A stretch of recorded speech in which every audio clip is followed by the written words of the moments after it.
Hey pen people, I just got a surprise package today and it's pretty cool. It's actually for my brother-in-law. I had no idea he was going to send me this. I've seen it before, I've posted about it on Instagram before, but he is a thrifter. He flips stuff on eBay. He does very well with that.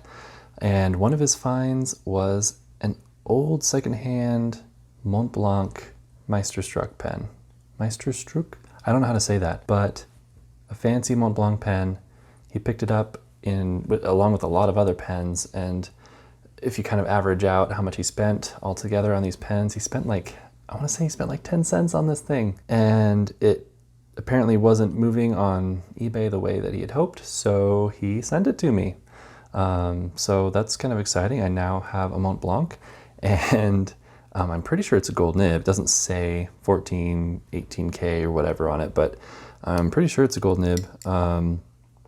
Looks very, very fancy. So I'm excited to show you this. I'm gonna go flesh it out, ink it up, and we'll come back and take a closer look. Okay, just kidding. I didn't actually ink it up. There are a couple things I wanted to show you first. So this is fun.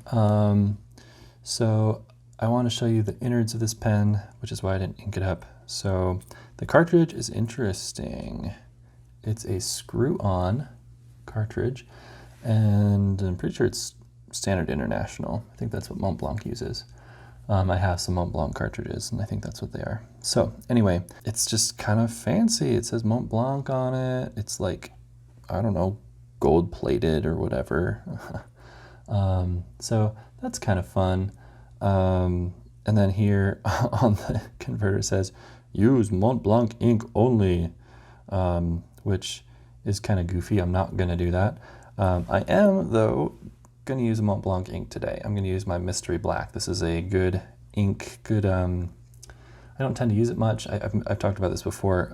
It has no water resistance whatsoever, so I don't really feel like there's much appeal to me here, just because there's so many black ink options already. But it's a nice, well-behaved, pretty black, and it's a nice ink to test new pens with. Okay, so let's look at a few more details. So that's the converter. Screws into the pen here. It has metal threads, and then it has a metal insert in there so that it's metal on metal, which is nice. It screws on and off very easily, which is kind of cool. And then we've got some metal bands here. I don't know if they're gold or gold plated or what, I don't know. But anyway, so this is a fine nib. So it says F on it, which, I don't know, it's kind of weird. I don't know if that comes off or what, but it's like, why would you take this beautiful glistening pen and put this weird stamp on it? But oh well. Anyway, let's take a look at the nib. The nib is really pretty. Take a look at that.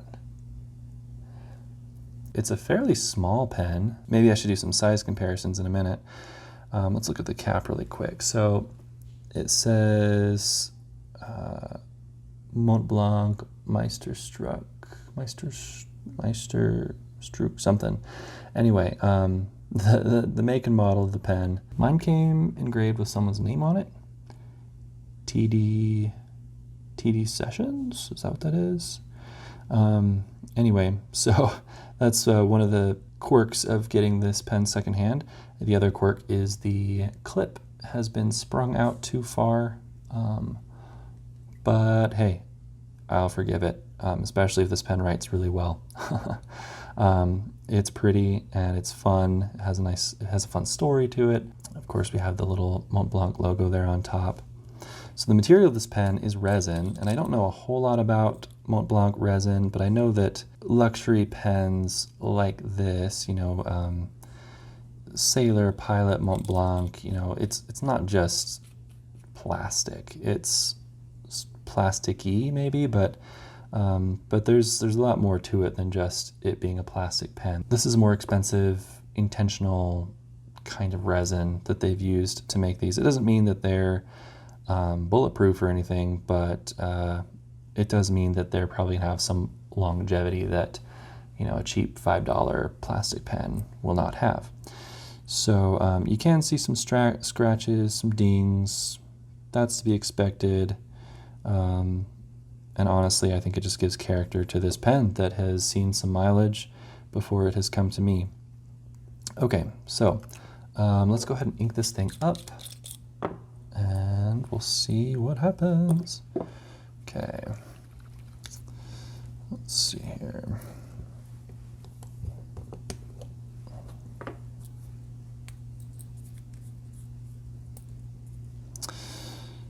Alrighty.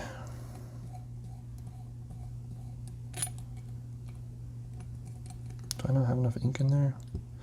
My ink's getting a little bit low. This is the first fountain pen ink I ever bought.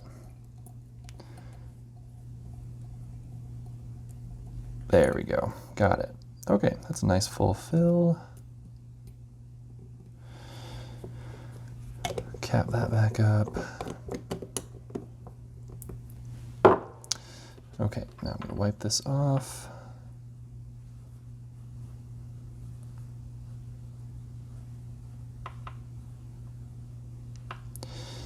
Okay, this is a fairly small nib. I guess I'm used to number 6 nibs these days. That's usually what I end up using. Which reminds me, we need to do some size comparisons. So let's do that before we do any kind of writing with this. So I've got our Mont Blanc here, got a Conklin Duragraph, a Lamy Safari, and a TWSBI Eco. So of these pens, it's kind of the smallest one, maybe. Well, lengthwise, it's fairly similar. It just looks a little more petite than these other pens. And I grabbed this one specifically just to show the difference in nib size. So that's a number 6. And I don't really know my sizes very well. I guess this would be like a number 4 or 5 or something like that. Yeah, it's fairly similar in size to a TWSBI nib. TWSBI nib is a little bit longer and narrower. Let's see, let's post this thing. It posts fairly deeply and very pleasantly. I really like how that works. Of course, it's not really a fair comparison to post a TWSBI Eco. It's going to be crazy long. Well, not that much longer, I guess, about half an inch. Lamy Safari here. Oh, interesting. Okay. It just seems so small. But it's not as dramatic a difference as I guess I'm thinking in my head. Okay, so we've inked this thing up. Let's get some paper. Let's get writing. Okay, I've just got some random scrap Rhodia paper here. I don't feel the need to have a super clean, crisp thing right now. Let's see. I did have this laying open for a minute, so we'll see if it's a little dry at first. Nope. Oof. Oof.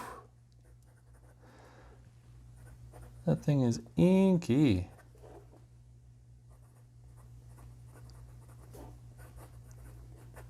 Sorry. Might be hearing some background noise. It's a part of my microphone that's like sliding around the table. Let me fix that. Okay.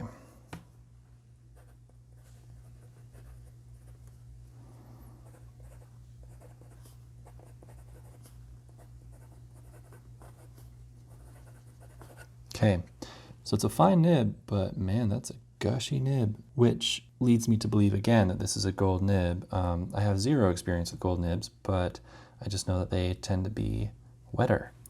And this is definitely wet. Let's see if there's any line variation. Not that this is a flex nib, but yeah, there's some. Yeah, that's interesting. Cool.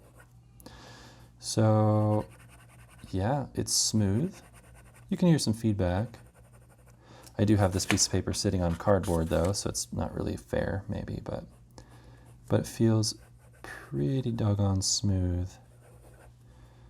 Let's see, I wonder how the alignment is. The alignment looked pretty good when I looked at it under my loupe. Oh, maybe it's not exact. Let's see. Let's see what we can do here. Whew, yeah.